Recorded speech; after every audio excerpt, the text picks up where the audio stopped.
He founded the first publicly traded crypto company in America. His company, Coinbase, is now valued at $48 billion and climbing. His net worth is over $8 billion. He was a nobody with a string of failures before founding Coinbase. How did a young nerd with an obsession for programming and weak leadership skills turn into a crypto legend and a business magnate in a few short years? My name is Henok, and this is the Pantheons Podcast, a business education podcast where you and I meet up every week and extract the principles and lessons from the biographies and stories of the most successful entrepreneurs and leaders connected to the crypto industry so that we can apply those same principles in our own work. I call these people Pantheons. Charlie Munger once said, "Learning from history is a form of leverage." He's right. The Pantheons community believes that when you study the greats, you become great, which is why Pantheons study other Pantheons. And that's exactly what we're doing here today.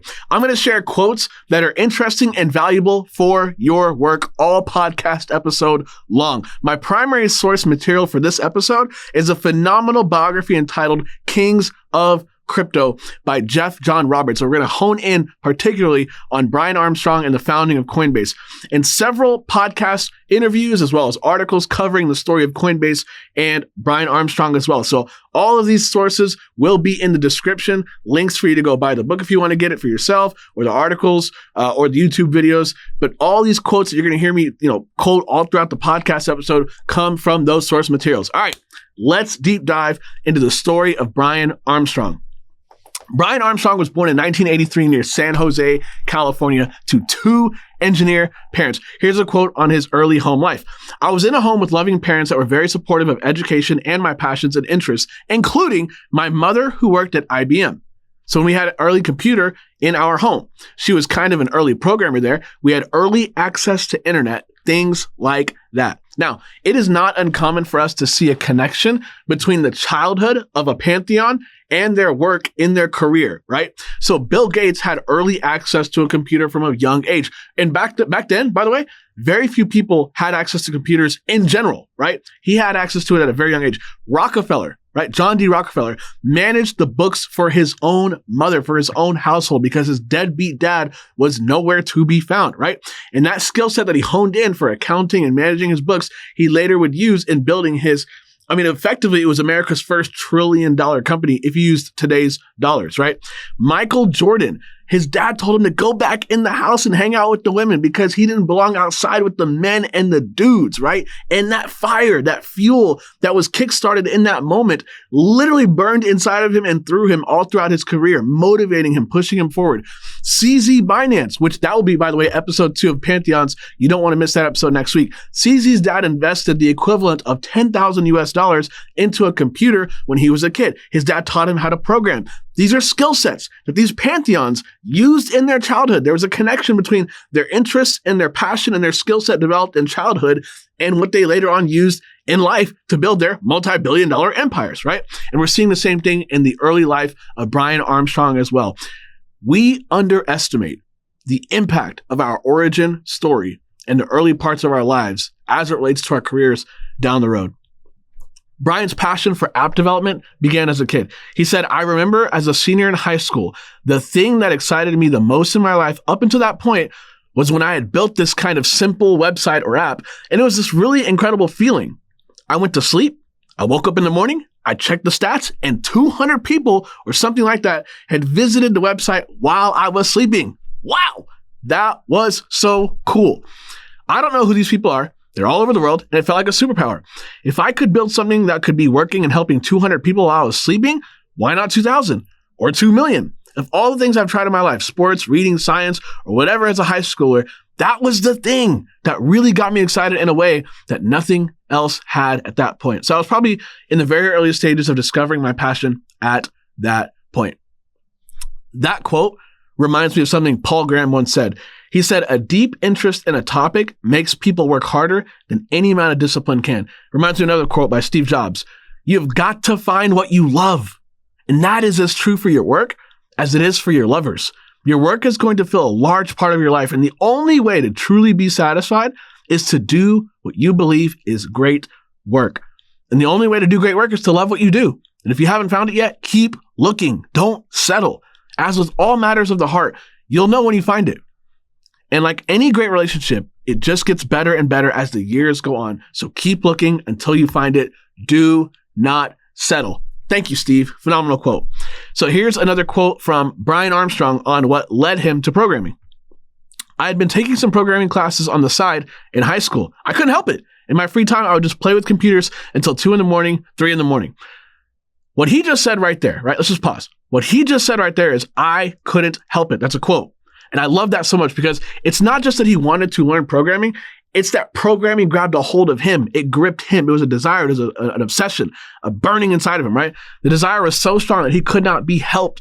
He was possessed by programming, by this obsession. Here's the quote goes on.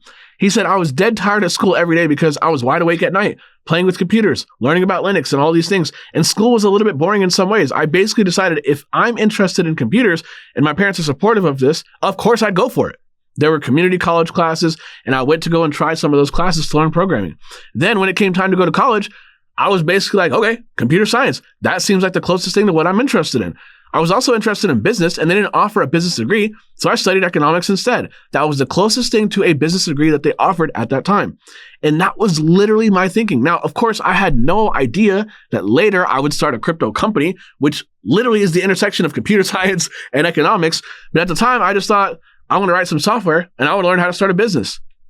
I love this. I love this quote. So already here we see that Brian is a hustler, making his own way, making money unconventionally in high school, building apps, building something really cool. So now we're into Brian's college years, right? He says this. In college, I didn't want to make $10 an hour. So let me summarize the story because it's a relatively long quote, and I don't want to keep you here. So he did not want to make $10 an hour like every other normal college kid did. So his buddy was getting paid $60 an hour to tutor, and Brian tried it. It worked. And he realized, okay, it's time to scale. So he created the Airbnb of tutoring, matching students with tutors and collecting a 10% fee, right? A hustler, an entrepreneur, a builder, even in his college years. So the website really struggled to make money. But parents would basically come in the first time, they would retain the tutor, right, for the first time, and they would pay the tutors under the table, bypassing the website, bypassing that 10% fee. So he created this website, and he wants to grow it. He wants to develop it. His dream is to build a tech company, essentially. So this is now we're moving into post-college years. Brian lived in Buenos Aires for a little bit, and then he moved back to the U.S., right? And we're going to touch a little bit more on that in just a little bit. But here's the rest of the story. Brian struggled for years to accept the lack of growth in his tutoring matching company. Eventually, financial pressures forced him to get a real job. He became an early employee of Airbnb, and on his way out of the tutoring business, he decided to make final changes and set it up for autopilot. He had about 5,000 to 10,000 monthly users. He cut out the 10% fee, set up a matchmaking directory, no more customer service, just tutors and families talking directly with one another, and he set up a premium feature where tutors can pay $10 a month for more visibility on the website. What were the results? What happened after he adjusted the website? The site doubled in size every year thereafter, and eventually it got acquired for $2 million. Here's the lesson that he learned. Here's a quote from him. I guess the lesson was, stop trying to extract value and start trying to create more value. And at that point, I think I was just the only one. At that point, I think that was only the tutoring directory online that had free profiles, and you could just contact the tutors. So it actually started to grow. So the lesson that I kind of got, or the value principle that I extracted from that story, is one of his first startups, is the more you give, the more you get, right? This is a crash course in entrepreneurship in life for Brian. And by the way, that lesson cost him years to learn, but it's a very valuable lesson, of course. Here's what he said. I'm paying attention to an interview that he did, and I wrote down just some comments that he made as he reflected on those years. He said, I was not afraid to go try starting companies because I knew that if I had failed, I could actually go back and still get a job. I was doing a lot of things. I was running the tutoring business. I was doing some contract software development, just kind of, while I was traveling. He's in Buenos Aires at this time, by the way. And here's what else he says. He says, I was trying to build some real estate investments in the U.S. I was basically trying to figure out what I want to do with my life. Now, let me pause on the quote to give some context. At this time, Brian read a book by Seth Godin and realized he needed to focus on what he loved most, right? He chose tech entrepreneurship. So he left Argentina, moved to Silicon Valley, and went all in on his passion. Here's what he said. I basically sat down one day and I was like, what is the thing that 10 years from now I'm still going to want to do and be passionate about, even if I'm not successful at it? because I just love doing it. And the only thing I could write on my list was tech entrepreneurship. And so part of the point of that book is if you're not willing, he's referring to the Seth Godin book. So part of the point of that book is if you're not willing to go through the dip and then quit, if you're not willing to go through the dip, then quit now. Because do I really want to be doing things like great real estate investments 10 years from now? I don't actually love real estate investing. So maybe I should just stop doing that. So it was this very clarifying moment. If I want to be a tech entrepreneur, because I had been doing it in some way, shape, or form for the past 10 years, I was pretty sure I'd be wanting to do it 10 years from now. So let's move on to the story. Once Brian realized his obsession was building a tech startup, he decided to move from Buenos Aires. Here's the quote. "Why do I live in Buenos Aires? I should go to the center of tech entrepreneurship in Silicon Valley." So I kind of stopped doing everything else, moved to Silicon Valley, and went all in on that. And then I think within maybe 7 years of making that decision, Coinbase was valued at $1 billion. So Brian elaborates more on the value of geography. I found this to be very insightful and fascinating. Here's what Brian said. "Where to live is sometimes not as prioritized as much as which university has the best partying or who's offering me a job right now, as opposed to that long-term horizon on how do I surround myself with the most talent and opportunity and funding in the case of business and inspiration and enablers for this long-term vision that I have. And it's no surprise that most of the great unicorns are emerging out of one city in the world." So this is a common thread in the history of the pantheons. They move geographically for better opportunity, right? So for example, Walt Disney moved to Hollywood and found much more opportunity there than when he had originally started his business in Kansas City, right? Go look at Detroit. If you want to look at the 20th century, the automobile development and that entire industry, right? You would move to Detroit. If you want to look at, I don't know, let's just do crypto, right? Like the crypto capital of the world right now is Dubai. If you're in the United States, it's Miami. So there are these geographical locations that represent different industries, right? If you want to be in entertainment, you're probably going to move to LA. So the bottom line is that there are these geographical pockets across the world, like if you want to be in financial, if you want to be a part of the financial center of the world, financial services, go to New York, go to Manhattan, go to Wall Street, right? These pockets represent different industries and growth opportunities. So moving on. Brian's dream was always to be the co-founder and CEO of a fast-growing tech startup, but he thought that he was too late. Here's what he said. "I always had this thought. I wish I was born a bit sooner. By the time I graduated from college, I was starting to work. I was worried I was maybe too late. The formative internet companies had already been built and the revolution had already happened," right? So the co-founders of Airbnb, I'm not pronouncing their name correctly, so you'll have to forgive me. Sorry, guys. Brian Chesky and Joe Gebbia, they were in their late 20s, right, when they founded Airbnb in 2008. And they had doubts going into a market with huge established players, big name hotels, online travel agencies, vacation rental platforms, and yet they were still able to transform and build Airbnb into what it is today, right? We'll cover, again, I said earlier, we'll cover CZ Binance in the next episode, episode 2. You can go check that out. But CZ founded Binance in 2017 within 8 months, becoming literally the #1 crypto exchange platform, even though Coinbase had launched years prior to that moment in 2012 and was a well-established leader in the market. And yet CZ and Binance came and disrupted and stole the show, right? Sucked all the oxygen out of the room. There's no too late in any area. That's the principle that I extracted from, Brian's beliefs and mindset and words. It's a limiting belief to think that you're too late or you can't build on top of what's already been built. There's always problems. There's always new angles to attack in any industry. All it takes is a visionary leader stepping out. All right. So now let's move into Brian's, Brian stepping into the world of crypto and Bitcoin. Here's how he discovered Bitcoin. He says, during Christmas in 2010, I came home to my family and I came across Bitcoin, the Bitcoin white paper. I thought, oh my gosh, this could have enormous impact on the world. And I remember my mother telling me to come down and spend time with the family. And I said, I'm reading this really important thing.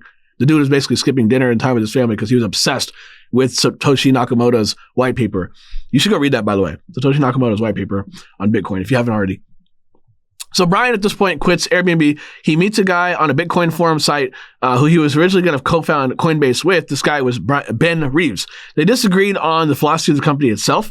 And so eventually, Brian and Ben parted ways due to not seeing eye to eye for the vision of Coinbase. And Brian went forward with pitching to Y Combinator all by himself. If you're not familiar with Y Combinator, all Y Combinator is it's a great place to connect with other founders, investors, VCs, leaders, and honestly, a place where you can get money for your tech startup. That's a very, very, very summarized way to explain Y Combinator. Been around for years. It's amazing. Here's what he said. Nights and weekends, I was working on a prototype. I wasn't sure about myself. I didn't really know if this is the thing I wanted to do, but I applied to Y Combinator, and that's the first time somebody actually told me, hey, maybe you're not crazy. Like, this whole Bitcoin thing is not completely nuts. Maybe we'll write you a seed check and help you get off the ground. I really respected Y Combinator, and that gave me a big shot of confidence. I decided to quit my job and join the Y Combinator program. I definitely didn't feel like anything was for sure. I felt like this was a very high risk endeavor. I didn't really know if any of it was going to work out. I felt like maybe I have a shot at something working here, but a lot of cards were going to have to flip over the right way, and a lot of hard work was going to have to happen. So here's how the business model of Coinbase developed. Let's hear from Brian. Here's his own words. When I launched the first version of Coinbase, there was no way to buy and sell crypto. It was just a hosted Bitcoin wallet. And I remember I posted it online, and we got a couple hundred people who came in and used it. And when they would all leave and nobody was using it. So I just emailed 5 of the people who signed up. I asked if I could get their feedback. So I got on the phone with like 3 or 4 of them, and I would say, I noticed you didn't come back. Why didn't you use the app? And there was a guy who was like, well, I thought the app was pretty cool, but I don't actually even really have any Bitcoin. I just wanted to check it out. And I remember I had this light bulb go off in my head, and I asked, well, if there was a simple way to buy it in the app, would you have done it? And the guy said, yeah, probably. And so I hung up, and for the next few months, I got to work on that. So talk to your customers directly and improve the product. Great Pantheon principle from the mouth of Brian Armstrong. Here's what else Brian said. Brian knew Bitcoin could be a world-changing technology, but that buying it was a confusing process for most people. What if he could make it simpler? Y Combinator president Sam Altman understood the power of such simplicity and what Brian sought to do. He said, making things easy to use is important to 99% of people, but technical people overlook that. When Dropbox launched, programmers would say, I don't get why anyone needs this when you can use these command line tools and make backups of all your files, Altman said, describing a computer process obvious to programmers, but baffling to everyone else. The same reasoning applied to Bitcoin. More people would try it if someone would build a website where they could buy it in the same way that they bought stocks online. But the Bitcoin devotees who would build such a site scoffed at that idea. They didn't see the point. Could you imagine? These Bitcoin nerds. I love Bitcoin people. I was at the Bitcoin conference in Nashville. At the time of this recording, it was about a month ago. And I'll tell you, man, there's a term for these people. Bitcoin maxis. Y'all, we love you guys. Y'all are great. Y'all are the OGs. Y'all kicked us off in this industry. But you guys act like nobody else can come in. It's Bitcoin or bust, no innovation, whatever the case may be. And I'm not surprised to hear that same strand, that same DNA of culture till this day was found its roots back over a decade ago. These same people said, I don't see the point in making it easy for people to access Bitcoin. You cannot make this up. This reminds me of how Steve Jobs understood the value of making products even easier and more accessible. He, unlike many of his other self-centered technical wizards in his industry at the time, understood that most people who don't know what programmers know and really don't care about the ins and outs of the product, they just want the dream outcome product given to them. Steve Jobs focused on building the best products and creating the best user experience, looking at things from the lens of the customer. Steve made computing sexy. Steve made computing pretty. Steve made computers easy to access. That's really the bottom line. So ease of access makes your product more valuable. Ease of access is a commodity in and of itself. Here's another quote. This is from Brian, by the way. Many sought to lift the technical principles of Satoshi's paper and build a cryptocurrency of their own in hopes of getting rich. In Altman's words, everyone in the crypto community wanted to start a new version of Bitcoin. There was this mindset at the time of, I'm going to get rich quickly by making a new coin and keeping 20% for myself. Brian saw it differently. Seizing on that open secret, the pent-up demand for easy-to-access Bitcoin, he built a mock-up of what would become the website Coinbase.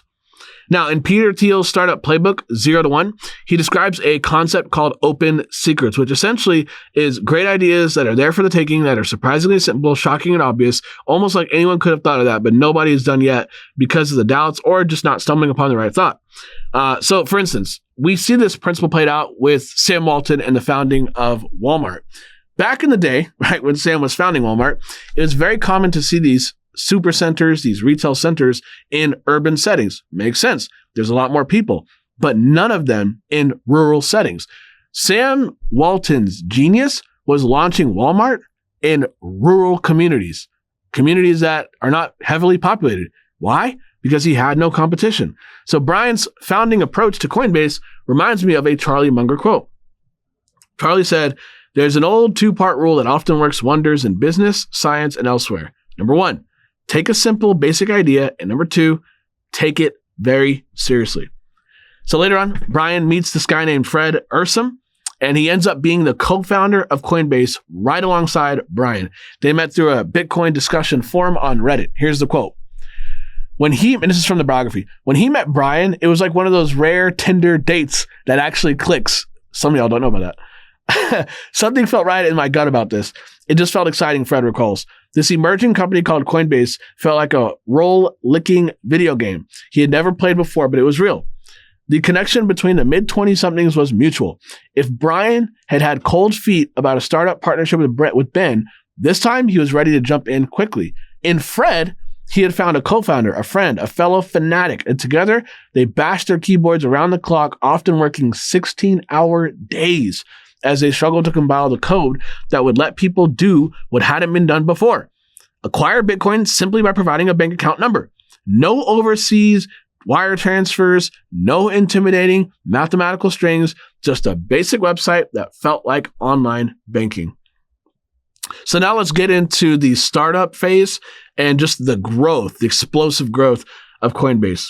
So Coinbase's hiring practices are comical, to say the least. Let's talk about Coinbase's first hire. His name was Olaf Carlson. I want to describe him to you so you get a picture of their culture at the time. Here's the quote.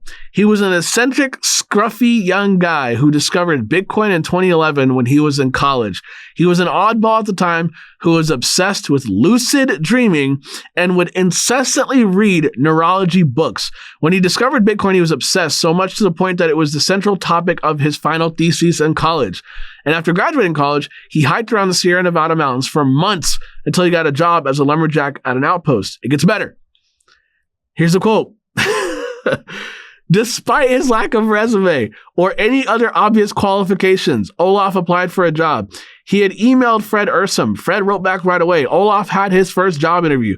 And at the time, Brian and Fred were asking job candidates to make 2 15-minute presentations, one on their vision for Coinbase and the other on a topic of their choice to teach the pair something they didn't know.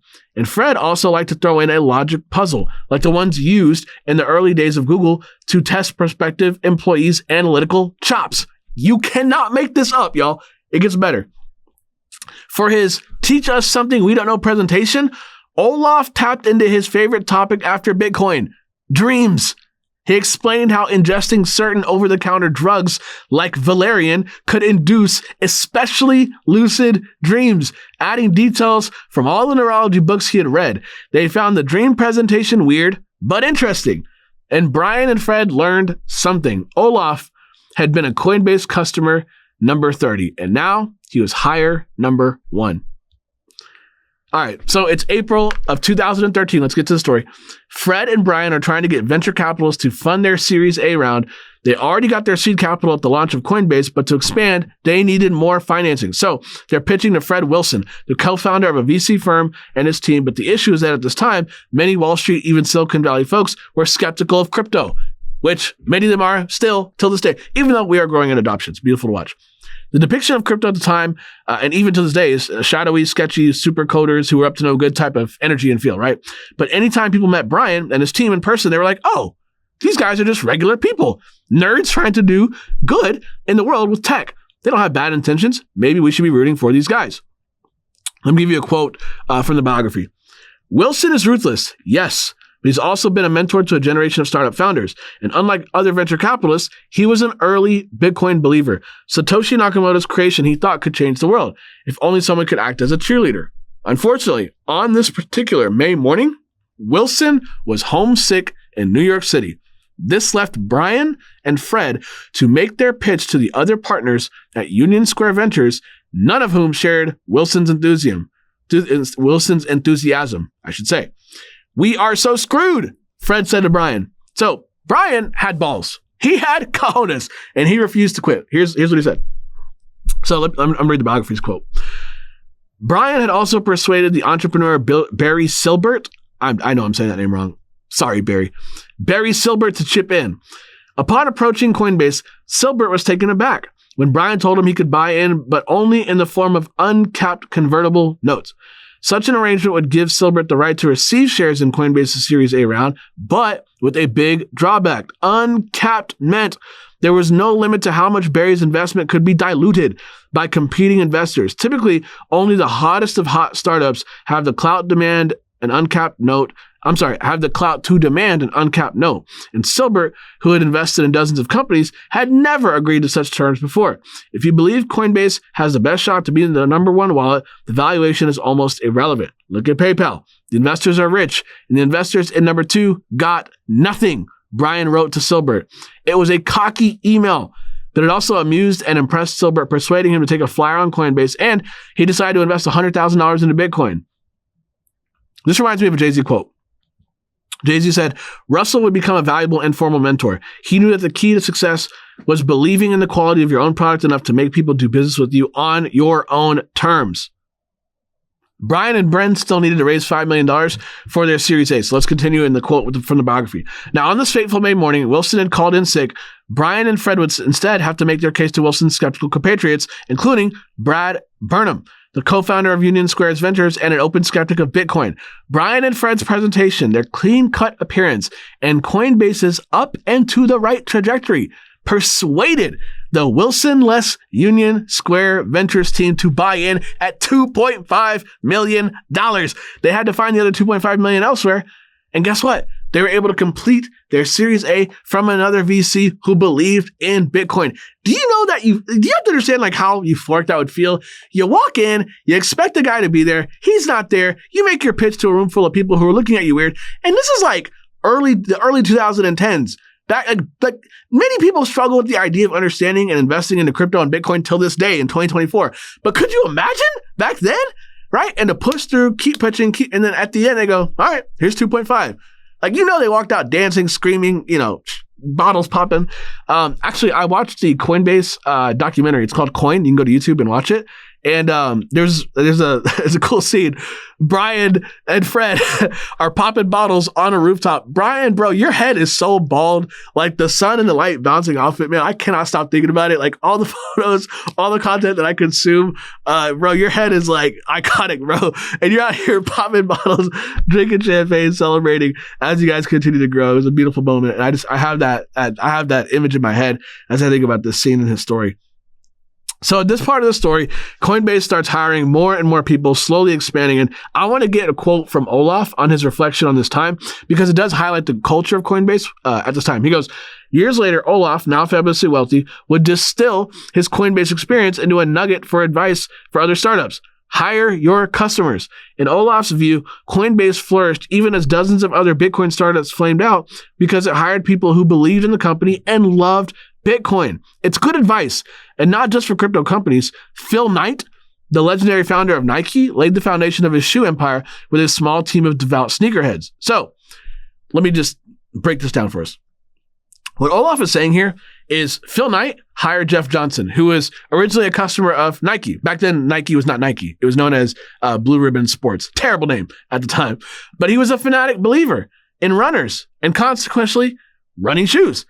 And Jeff literally believed that runners were God's chosen and that running was a spiritual practice akin to prayer or meditation. You want these kind of people working for you. Passionate, mission-driven people who put forth more effort. So Coinbase's work culture was very, very intense.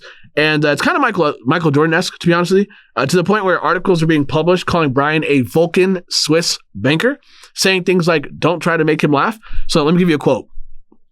Meanwhile, the company's already arduous hiring cycle with its sink or swim work trials and Google-style interview riddles became more intense still with a practice called doing the thumbs. This entailed everyone who had interviewed a prospective hire to meet in a room and at once engaging in a gladiator-style display of up or down. A single thumbs down typically doomed a candidate. Nonetheless, Fred and Brian's imperious approach to managing began to leave other Coinbase employees edgy and exhausted. Fred's relentless exhortation to run through brick walls, at first inspiring, became intimidating. and the startup risked collapsing under its own intensity. So by this point, Brian has to hire this person who they dubbed a VP of people, and she starts setting strategies in place that arguably saved the company. So let me give you a quote. Tasked with organizing Coinbase's first retreat, Natalie deftly deflected Brian and Fred's idea that they do a hunt and gather outing that would require every employee to kill their own food. Yes! Brian and Fred's idea for a company outing was to send all these employees, these techie nerds, I could imagine, all these great employees in San Francisco out to the woods with weapons to go kill your own food and then to cook that food and eat it. That was their idea, right? So instead, let me give you the quote. Instead, Natalie arranged a trip to the Napa Valley and several days of team games sandwiched between bouts of boozing and hot tubs. The company outing worked. Natalie's subtle ministrations smoothed over the gruffest parts of the company, and the Coinbase crew began to click like never before. Oh my gosh, she's such a young man move, like no question. So by the time it's 2014, the value of Bitcoin plummets. It's crashing, scams and hacks are happening left and right. The biggest exchange of Coinbase's baby era just dissolved and got hacked. CEOs of crypto companies were getting arrested. Government agencies were embezzling Bitcoin. Government agents were embezzling Bitcoin from takedown operations. It was chaotic. And so fast forward to 2015, the crypto market is still having a rough time. And here's the quote. Coinbase made a superhuman effort to sign up dozens of merchants to accept Bitcoin. Brian and Fred had believed the signups would unlock a goldmine, letting Coinbase take a cut whenever a retailer accepted a Bitcoin payment. It sounded grand in theory. In reality, it required a steady stream of customers wishing to buy coffee, furniture, and everything else with Bitcoin. That stream was more like a trickle. And then, even that dried up, as would happen over and over in the coming years. Coinbase's attempt to add a new line of business fell flat. The company wanted to be the best at all things. Craig Hamill, the shy engineer who is Coinbase's second employee, recalls. But the brokerage business was always the bread and butter. This is a lesson that I extracted watching Coinbase fumble and bumble in 2015. Focus is a pantheon principle that we see time and time again in these biographies, and you cannot be great at everything. So this reminds me of CZ Binance quote and a Steve Jobs quote. CZ Binance said, success does not come from how many things you do. It comes from how well you do a very few selective things. Being focused allows you to work hard, remove distractions from your life. And here's a Steve Jobs quote on this as well.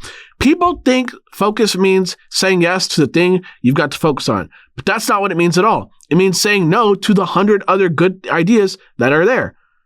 You have to pick carefully. I'm actually as proud of the things we haven't done as the things we have done. Innovation is saying no to 1,000 things. So here's a quote from Brian Armstrong about his craft. The product is never good enough. It often causes me physical pain to think about the state of our product, especially when it's slow, buggy, or inconvenient. It is an obsession. This reminds me of this quote from Sam Bronfen, CEO of the world's leading liquor distillery in the 20th century, who was worth over $3 billion. He said the best whiskey had not yet been made. Sam liked to repeat this production to people. Sam liked to repeat to his production people, urging them constantly to improve, to upgrade their operations, and set higher standards for themselves. And by the way, that level of obsession is the reason why Coinbase is where it is today, a constant hunger for improvement and making insanely great products. Now, let's keep moving forward. Here's a quote from the biography. In 2015, Coinbase's faith was less sturdy. A third of Coinbase's newer employees quit the company in 2015, leading Natalie to lobby Brian and Fred to conduct a survey of the workplace satisfaction. Seeing the results jolted them. Employees were anxious and morale was sinking. Screw morale, Fred snarled in response to the survey. If you don't believe in Bitcoin in this company, you should not be working here. That quote, by the way, reminds me of something that Jeff Bezos said. He said, we have not created that kind of country club culture where you get free massages and whatever the perks of the moment are. And I've always had a bit of skepticism about those kinds of perks because I always worry that people will stay with a company for the wrong reasons. You want people to stay for the mission.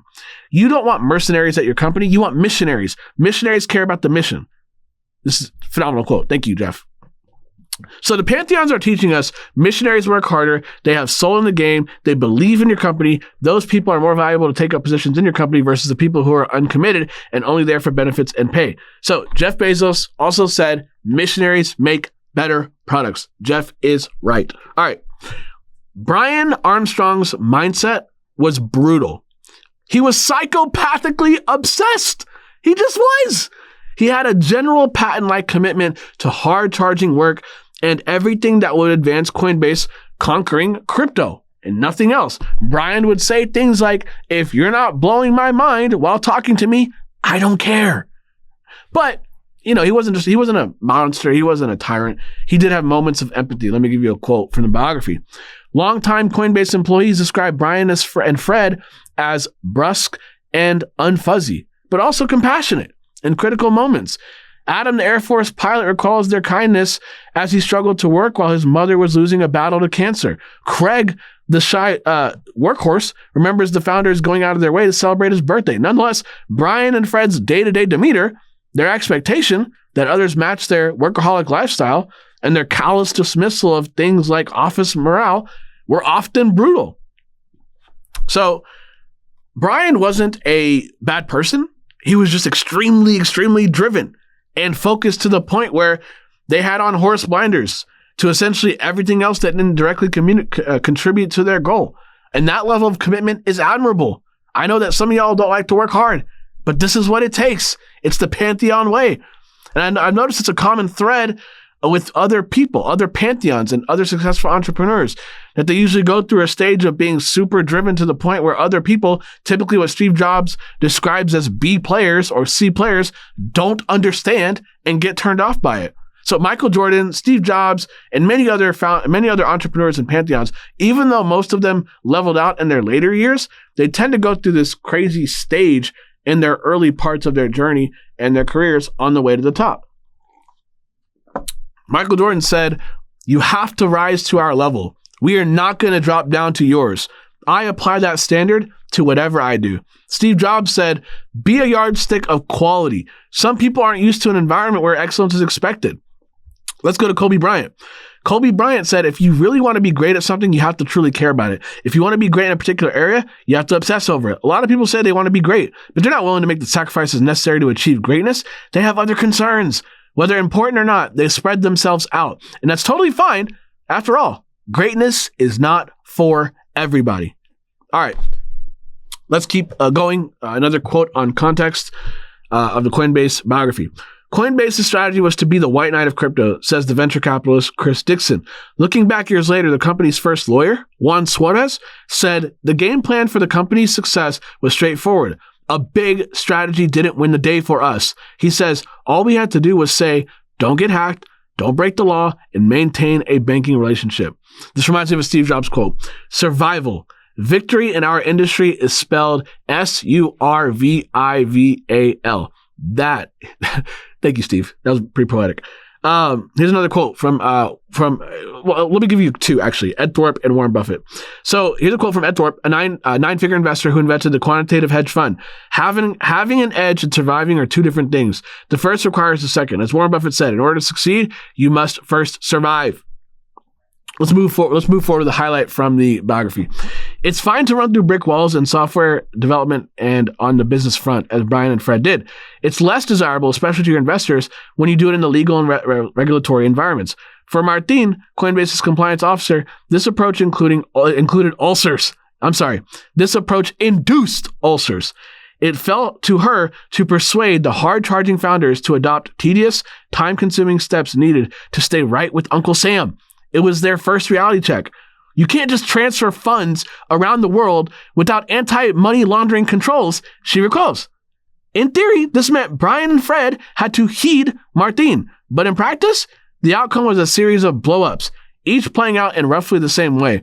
Martin couldn't stop Brian and Fred from making a series of public gaffes that began to dull Coinbase's once shiny halo. So Brian would express his concerns online, and Fred would just talk recklessly. And a lot of their statements got the attention of regulators, and the whole situation got really bad. The Silicon Valley Bank, SVB, the one that went down, by the way, back then had reluctantly decided to finance Coinbase, and at that point they decided to pull the plug on their relationship because of these statements. Brian and Fred were rebels, misfits, and honestly, that's how pantheons operate. They want to do things their way. They don't like when people impose limits on them or slow them down. So here's a pantheon quote highlighting this, right, from Yvon Chouinard, the billionaire founder of Patagonia, the outdoor apparel company. If you want to understand an entrepreneur, study the juvenile delinquent. The delinquent is saying with his actions, "This sucks. I'm going to do my own thing." So at this point in Coinbase, Brian Armstrong begins to implement greater measures of control over the entire company. Here's the quote. Since the beginning, Brian had fought time and time again to exert total control over Coinbase. And as Coinbase grew bigger, he turned to a new tactic to ensure that he would keep that control. The secret for staying in power involved creating a new class of shares with super voting rights. Ordinarily, one share of a company's stock comes with an equivalent degree of voting power. If the company in question has created 100 shares, the owner holding 1% of the firm's assets gets one's vote, and 1 out of 100. Super voting shares busts the math. An individual who owns such a stock might get 10 votes for every share, ensuring that he or she can outvote ordinary investors who own a much bigger portion of the company. In a variation of the scheme, a company might issue new shares with no voting power at all, thus increasing the power of extant voting shares. This lets some investors partake in the company's fortune, but with no say in how it's run. No matter the specifics, the outcome is the same. The founders obtain a hammerlock on critical issues such as board composition, product strategy, or anything else that affects the direction of the company. This is what Brian did as Coinbase grew. Here's kind of my takeaway from that. Every great entrepreneur essentially sees their company as their own baby. They wanted to see it grow and develop continually, achieving success. And here's a quote from Paul Van Doren, the founder of Vans. You know the skater shoes, Vans, the skateboard brand? Here's what he said. "I was totally heartsick at this development, helpless to do anything but watch in horror as they systematically undermined everything I had ever believed in and everything I felt Vans had always stood for." So Vans management, just to give you context at that time, in favor of cheapness, Vans management sacrificed the quality of Vans so bad that they literally could not tell Vans apart from their competitors, and they started making horrible, horrible products. John Mackey, let me give you another quote. John Mackey, the founder of Whole Foods himself, said, "What would it mean for me as a CEO to have venture capitalists and eventually public shareholders to answer to? I liked running the company the way I did, with my supportive board and a small group of patient investors who I knew personally and trusted. I didn't know how I felt about bringing in outside investors with their interests and agenda." So Brian Armstrong experienced a never-ending onslaught of issues and obstacles and problems. Let me give you a quote from his biography, from the biography here. "There were other things to worry about as well. Mike Lempress, the company's political fixer and a longtime Justice Department veteran, worried what would happen if organized crime set its sight on Coinbase. Control Risks, a security consulting firm, had recorded an average of 2 crypto-related kidnappings every quarter, with criminals choosing targets based on public reports of their wealth. These guys, ignorance is an issue," says Lempress. If they think if they kidnap Brian, he'll give them Bitcoin. And Silicon Valley is really ill-suited to deal with old school thugs like the Russian or Italian mafias." So here's the takeaway. Brian's positivity in the face of relentless adversity is absolutely insane. If you read this biography, you're going to learn that he deals with many, many death threats, bodily threats on himself and his loved ones, bomb threats to his headquarters, hacks, cyber attacks on Coinbase, the crypto market fluctuations, government regulators cracking down, internal strife inside the company, and so much more. And through it all, Brian has remained positive and continues to move forward. It is a theme. It is something you are going to see related to this guy. And I guess you kind of have to be. To build the number one publicly traded American crypto-based company, you got to have steel in your spine, fire in your belly, and an ability to continue to break through every obstacle, every barrier, and run through brick walls. And that, my friend, is what Brian Armstrong is absolutely known for. So let's keep going. Throughout 2017, especially near the end, there was a big boom, a huge explosion of tons of cryptocurrencies were launching and much more. By 2018, though, the bear market set in. Trading volume went down, and the price of Bitcoin, subsequently other crypto tokens, plummeted. Meanwhile, Coinbase's bootstrap systems that worked in the beginning were becoming a big burden as many people's orders were getting backed up. Their accounting was horrible. The company's method of obtaining reserved Bitcoins and liquidity for transactions was dangerous. The Coinbase board decided to hire a Silicon Valley veteran, Asif Herji. And I apologize. I know I'm saying his name wrong. Sorry. But they hired Asif to help Coinbase. So here's the quote from the biography. For Coinbase, the calm offered time, so the bear market offered time to patch up buggy code and fix its long-running customer service problem. Things operate differently during peacetime than wartime, says Brian. He remained optimistic. Of course he did. For others, the crash was apocalyptic. So again, his optimism in the face of unending difficulty after difficulty is astonishing. He's always looking at the bright side of things. It's a common theme, by the way, within the story of Coinbase. No wonder he was successful. It reminds me of a quote from CZ Binance. Have a positive attitude. Having a positive attitude usually produces positive outcomes. I'm not sure exactly why, but the world just works that way. I love that CZ said, I'm not sure why. And that's something that, like, I say a lot, like, I can't explain to you why. It just is what it is. Like, I'm not here to, dig through the psychological underpinnings of why the universe, why the world operates the way it is. It's just how it's how the universe operates. This just is what it is. Positive mindset, positive outcomes. All right, let's move forward. In 2018, Coinbase and Brian made a strategic mistake, and they took their foot off that gas. Oh, let me give you this quote. This is so bad. Huge seismic mistake. The cash bonanza of 2017, it turned out, did create complacency. Here's the quote. Coinbase entered the crypto winter believing it could simply wait it out for the next upswing while spending its time snapping up smaller companies and patching up its battered infrastructure. This was a sensible tactic, but a poor strategy. As Coinbase sat back and waited for the market to turn, it failed to account for rapid changes that were happening in crypto even during the downturn. Changes that threatened to make Coinbase obsolete. The company was like a driver turning up an old Buick. Even as in a garage next door, his rival was detailing a Porsche. Brian's new arrival went by the name of CZ. The initials stand for Cheng Peng Xiao. I apologize for mispronouncing your name. Cheng Peng Xiao. But everyone uses that shorthand version, CZ. The name of his company? Binance. Since he appeared on the scene in 2017, CZ has emerged as the most disruptive figure in the history of crypto after Satoshi Nakamoto, the founder of Bitcoin, and Vitalik. This is where we see a healthy rivalry between Binance and Coinbase. So here's a quote from Andy Grove.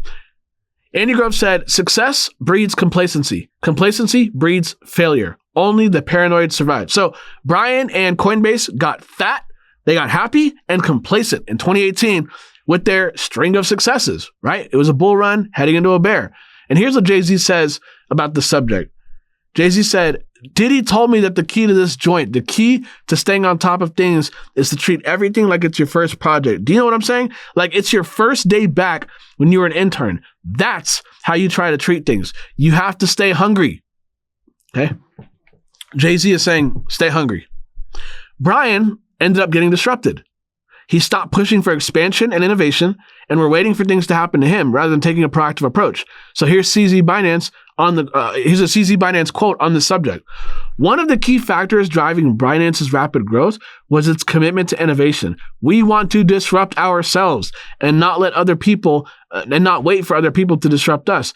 You've got to disrupt yourself." Here were some of Binance's competitive advantages over Coinbase at that time. They launched their own blockchain where customers could receive token perks for trading. They added the ability to trade hundreds of digital assets instead of just the 4 cryptocurrencies that Coinbase offered at that time. They were undercutting competitors with low trading fees, and they were doing a really bad job of vetting customers So it made it easy for users to hop onto Binance, whereas Coinbase made it very cumbersome to sign up at that time. What does Jeff Bezos say? Jeff Bezos says differentiation is survival. So if Coinbase was doing this, Binance was doing that. If they were zigging, Binance was zagging. And that differentiation allowed Binance to gain a competitive edge over the incumbent Coinbase. Coinbase was also getting very bureaucratic and drowning in committees. So there were committee meetings about whether or not to add a single cryptocurrency, right, to its offerings. Meanwhile, Binance was pumping hundreds of cryptocurrencies onto their exchange. There were committee meetings on whether or not to split legal entities to avoid regulations. These decisions would have been easier to add back in the startup days of Coinbase, but there was so much bureaucracy and layers within the company that every idea got rejected and dissolved. This level of bureaucracy is crazy for a company whose motto was once run through brick walls. This reminds me of a David Ogilvy quote. He said, "In my experience, committees can criticize, but they cannot create. Search the park in all your cities. You'll find no statues of committees." That was David Ogilvy, the founder of Ogilvy and Mather, one of the world's leading marketing agencies. Warren Buffett refers to and honestly defers to Ogilvy in his writings and his shareholder letters. You should probably study his life as well. The founder of IKEA, Ingvar Kamprad, said, "The fear of making mistakes is the root of bureaucracy and the enemy of development." So, in other words, perfectionism is idle destruction. A company either is growing or dying. Here's a quote from Charlie Munger, Warren Buffett's business partner. "You get big, fat, dumb, unmotivated bureaucracies. You get layers of management and associated costs that nobody needs. They are too slow to make decisions, and nimbler people run circles around them. Bureaucracy is terrible. You get some really dysfunctional behavior." So, April of 2018, Brian and the board finally decide to act. Coinbase needed someone to lead an assault on the bureaucracy enveloping the company. So Brian had to learn this lesson the hard way. So I'll let Sam Walton, the founder of Walmart, speak for me in summary of the section. If you don't zero in on your bureaucracy every so often, you will naturally build in layers. You never set out to add bureaucracy. You just get it, period, without you even knowing it. So you always have to be actively looking to eliminate it. You know, when Tom Watson Sr. was running IBM, he decided they would never have more than 4 layers of the chairman of the board to the lowest level in the company. That may have been one of the greatest single reasons why IBM was successful. Great quote by Sam. This is the downside to scale. Scale naturally creates bureaucracy. Bureaucracy is slow and stupid. One of the biggest mistakes of 2018 was the hyper-focus and pouring of resources into his weird new concept called dApps, which Brian thought was the future, but it was to the detriment of their main business, which is listing tokens for trading on their platform. So while Binance was next door dishing out hundreds of coins and tokens that Coinbase didn't offer, they were slow to add tokens, but were burning cash on dApps. Coinbase lost focus on their bread and butter. Now, this right here, this reminds me of a Charlie Munger quote. "The problem isn't getting rich. It's staying sane. It is harder to maintain what you've built, and it's harder not to screw it up." Now, we see this theme time and time again in the stories of other pantheons. You got to stay focused on one thing. Keep at it for a really long time and let the results compound. The problems continued not just in 2018, but even into 2019. Asif saw a new opportunity and asked Brian in mid-2019 if Brian would report to him on questions of products. He was trying to supplant the founder and the CEO of Coinbase, and we discussed the importance of control earlier. Here's the quote. Coinbase's real CEO, at last reasserted himself. It was time for Brian to take charge of his company again. He told Asif no. Asif took the rejection poorly. Rather than accept a reduced role, he declared he would resign. Brian obliged, and in a moment that still rankles Asif, he was quickly shown the door without any sort of formal farewell or chance to say goodbye to his staff. The two men have not spoken since, at least at the time of the writing of this book, which was published in 2021. So by 2019, the crypto winter had finally ended and a Bitcoin resurgence came through and proved many doubters wrong. Brian learned from his mistakes and became way less distant and bureaucratic. Brian was starting to handle day-to-day decision-making more and more. The visionary leader was finally in his rightful place again, leading the company instead of sitting back and letting things happen to him. So here's the quote from the biography. For Brian and others at Coinbase, Bitcoin's 2019 resurgence felt like the return of an old friend, not least because the company's revenue began to surge anew on the higher prices and an upswing of trading volume. And inside the company, ordinary employees cheered the return of Brian's day-to-day decision-making. Asif's presence had been for many never natural nor right. Only a crypto believer like Brian could lead a company like Coinbase. He'd also found in Emily Choi, the LinkedIn veteran he promoted to succeed Asif as COO, a trusted lieutenant who could quell internal political battles and help him with managing people. So, Coinbase was now catching up to Binance as Coinbase focused on expansion. Brian learned from his mistakes and dropped his complacent attitude toward the company. He pushed for expansion with eccentricity similar to when he had first started. He went back to his early roots. Now, I don't think I mentioned this earlier, but by this point, Olaf, Charlie, Adam, and pretty much most of the original executive team, the first few Coinbase employees, had parted ways with Brian.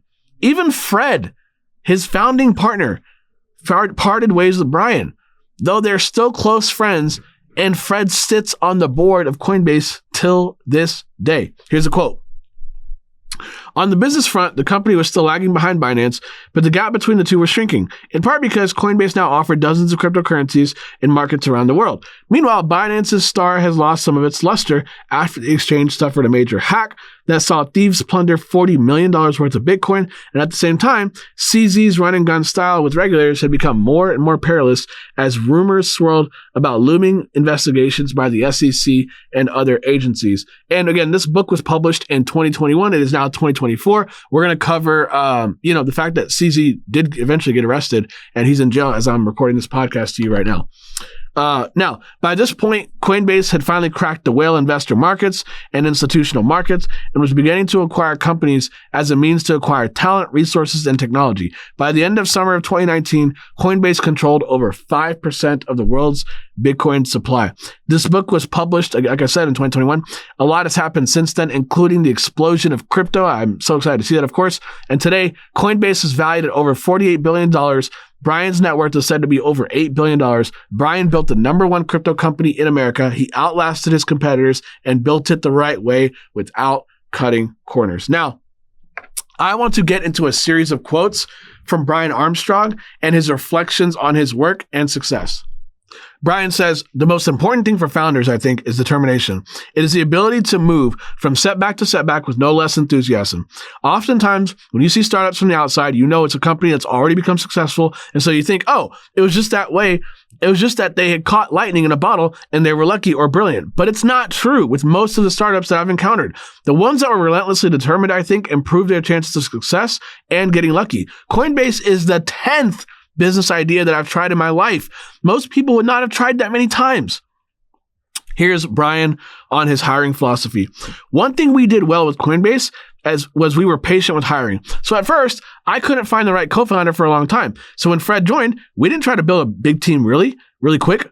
We kept interviewing people, but we didn't hire most of them. We had a ridiculously high bar. We had this thing saying where we said, if you're not a hell yes, then you're a no. The absence of red flags in a candidate is not a reason to hire them. You have to leave more excited than when you went in. You have to believe that this person is way better than you at something. Maybe you'd even want to work for them someday. This quote reminds me of when 2 Stanford MBA students were interviewing Steve Jobs and said something to him like, yeah, we know it's important to hire, but in a typical startup, a manager or a founder may not always have time to spend recruiting other people. Here's Steve's response. I disagree totally. I think it's the most important job. Assume you're by yourself in a startup and you want a partner.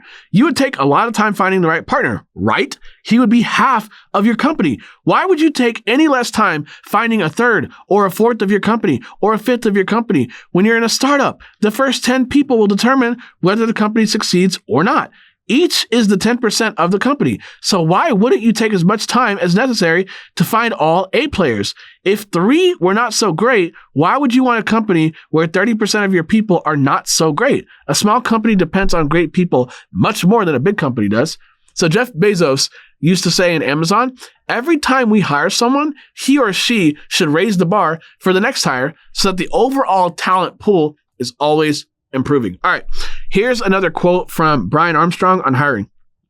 You know, you can de-risk a lot of early hiring also by just having people come in and try working together for a week or two. Interviews are actually a low signal thing. You got to see them in action. Nobody's good at everything, so you have to find people who complement you. Double down on your strengths. You can turn a D- into a C+, but you cannot turn them into an A+.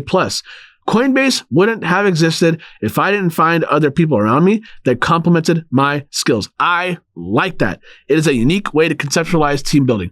Here's another quote. When you get to be in your earlier stages of a company, I think that you don't really have the resources to do too many things. So you probably want to just have one direction, one product line that comes from the CEO's directive. But as we got to be a bigger company, I realized good ideas were coming from various places. And actually, there was too much going on. And I couldn't even keep track of it at a certain point. There's a great story in the history of Steve Wozniak. He was an employee at HP. He went to his boss and said, hey, I think we should make a personal computer. And his boss said no. So he co-founded Apple. We had a lot of Coinbase staff with good ideas who wanted to execute these ideas internally and didn't want to be missing out on good ideas. So we created a forum internally where people can come pitch twice a year and get funding for it. When your company gets big, some of your innovation has to come from the bottom up. It just can't come from the CEO. All right, here's a quote from Brian on leadership structure for growth. I view my job as a founder CEO at this point to ensure that we have enough risk tolerance to try new ideas. And then I also want to pair myself with great operators like Emily Choi, our COO and president, right? And we have a really amazing executive team. So it's the combination of a great operator, but also the great founder energy, which I think is a nice combination that creates good outcomes. If you're too heavy on one or the other, sometimes it doesn't work well. That is a unique statement, but so obviously true when you think about it. Here's a quote on different management styles.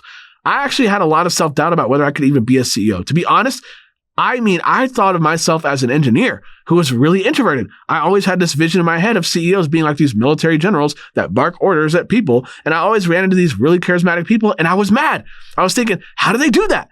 But what I eventually realized was that there's a lot of different types of CEOs. Now, I've met CEOs that are just geniuses in marketing, and then there's people who are operational experts, then there's people who are deeply technical, and there's people who are really charismatic leaders. So you can really be any kind of CEO that you want. Here's Brian on innovation. We do this thing at Coinbase called 70-20-10 resource allocation. 70% of our resources go to the core business today that's making most of the money and it's at scale. 20% of our resources go towards adjacent bets that are extensions of the core. And 10% go to these venture bets, which are crazy ideas that have a higher chance of failure. Even in up markets, down markets, we're putting 10% of our resources towards crazy, potentially big things that could work. Some of them don't. That's allowed us to build this portfolio of products. I think it's the most important for the long-term sustainability of companies because it always maintains this startup culture, this founder mindset of it's always day one. It never lets us become complacent. We try to disrupt ourselves before somebody else does, and we just keep building the next thing and the next thing and the next thing. That's what keeps a company exciting. That's how you extend the founding moment. Zuckerberg is trying to do that now with the metaverse instead of just trying to be a social media company. If a company doesn't have those continually stretch and try to build the next ventures, I think it just becomes a little more complacent and good people eventually leave and things go bad. Here's a quote where Brian explains how to handle people within your company who are innovating. He says, if you have somebody within the org who is kind of entrepreneurial and they try something new and it doesn't work, you have to make sure that's not a black mark on their career advancement. There's a difference between they had good execution toward the wrong idea versus they had the right idea but bad execution. With Amazon, for example, they tried to launch their own phone at Amazon, the Fire Phone, and it was this big failure. But my understanding internally was that they basically said that it was the wrong idea, but they had good execution. So they didn't fire that team because the Amazon phone failed. They said, okay, the execution was good. You shipped a phone in a pretty small amount of time, but it was towards the wrong idea. So what happened next? That team actually became the Kindle team, which then was a very successful product. So it's a tolerance for failure. Recognize good execution, even if it's towards the wrong idea. Here's Brian on how to move forward. In life, career, and business, if you don't know what to do, just do anything. Action produces more information. Just build something. It's almost certainly the wrong thing, but by the fact that you just built it, you will see, oh, I should have done this. Or somebody reaches out to you and says, your app sucks, but I wish you had done X, Y, Z. Action produces information. Keep going. Brian is 100% correct there. And perfectionism is idle destruction. And that is Brian Armstrong and the story of Coinbase. Just a reminder, Pantheon's podcast is on basically every social media platform at Pantheon's Pod. There's an S at the end of the word Pantheon's, P-O-D, at Pantheon's Pod. But if you found this episode to be very valuable, share this episode with a friend who you think would benefit from it. If you genuinely believe in the mission of Pantheons and what I'm trying to do here and you think it's valuable, you'll be helping a friend get access to this knowledge and also supporting the growth of this podcast by spreading the word. Thank you for listening or watching from wherever you are. I am sincerely grateful for you, and I cannot wait to hear about how this has added more value to your work. Until next time, I will see you on social media.